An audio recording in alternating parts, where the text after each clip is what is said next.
പോലീസുകാരടക്കം പെടുന്നാണ് അന്ന് ഷെറിൻ പറഞ്ഞത്. ശാരീരികമായി ബന്ധമുള്ളതെന്നാണ് ഷെറിൻ തുറന്നു പറഞ്ഞത് എന്നോട്. ഷെറിൻ 2009 സുപ്രധാനമായ ചെങ്ങന്നൂർ ഭാസ്കര കാർണവർ കൊലക്കേസിലെ പ്രതിയാണ് ഷെറിൻ. സുനിത അവരുടെ സഹതടവുകാരിയും.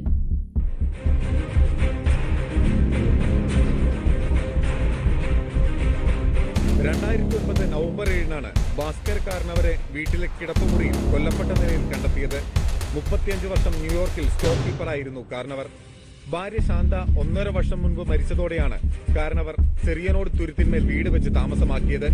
ഇളയ മകൻ ബിനു, ഭാര്യ ഷെറിൻ, മകൾ ഐശ്വര്യ എന്നിവർക്കൊപ്പമായിരുന്നു കാർണവരുടെ താമസം. അതിനിടെയാണ് മരുമകൾ ഷെറിനും കാർണവരും തമ്മിൽ സ്വത്ത് തർക്കമുണ്ടായി. ഇതേ തുടർന്ന് ഷെറിൻ കൊട്ടേഷൻ നൽകി കാർണവരെ കൊലപ്പെടുത്തിയെന്നാണ് കേസ്. അങ്ങനെ കോടതി വിധി വന്നു. പ്രതികൾ കുറ്റക്കാരെന്ന് കണ്ട് ജീവപര്യന്തം തടവിന് ശിക്ഷിച്ചു. എന്നാൽ ജീവപര്യന്തം തടവിന് ശിക്ഷിച്ച ഷെറിന്റെ ജയിലിലെ നല്ല നടപ്പിനെ കുറിച്ചാണ് ഇത് പറയാനുള്ളത്. രാത്രി ഒരു 6-7 മണിയാകുമ്പോൾ ലോക്കപ്പ്, ഒരു 5 മിനിറ്റ് കഴിയും, 5-5 കൂടി ലോക്കപ്പ് കഴിയും. വനിതാ ജയിലിൽ പുരുഷ ഉദ്യോഗസ്ഥന്മാരുണ്ടോ? ഇല്ല, പാടില്ലല്ലോ. ഇല്ല, പാടില്ല. പിന്നെ എന്തിനായിരുന്നു ഈ ഷെറിനെ കാണാനാണ്. ഷെറിനെ ലോക്കപ്പിന് ശേഷം ഷെറിൻ പ്രദീപ് സാറിന് വേണ്ടിയിട്ടാണ് ഷെറിനെ കൊണ്ടുപോരുന്നത്. അതിൽ ആ കാര്യത്തില് എല്ലാ തടവുകാരും ആ സമയത്ത് കണ്ടിരുന്നു. ഇഷ്ടഭക്ഷണം, ഒരു ബക്കറ്റ് നിറയെ വസ്ത്രങ്ങൾ, ലിപ്സ്റ്റിക്, ഐലൈനർ, തലവെച്ച് കിടക്കാൻ തലയണം. തനിക്ക് എന്ത് ഭക്ഷണം വേണമെന്ന് പറഞ്ഞാലും അത് എത്തിച്ചു കൊടുക്കാൻ പോലീസുകാർ. അങ്ങനെ രാജകീയമായ ജീവിതമായിരുന്നു ഷെറിൻ്റേത്. എന്നാൽ ഇതിനെതിരെ പരാതി കൊടുത്ത് പ്രതികരിച്ചു തുടങ്ങിയത് സുനിതയാണ്. പരാതികൾ പരാതിപ്പെട്ടിയിലിട്ടിട്ടും ഒന്നും തന്നെ സംഭവിച്ചില്ല.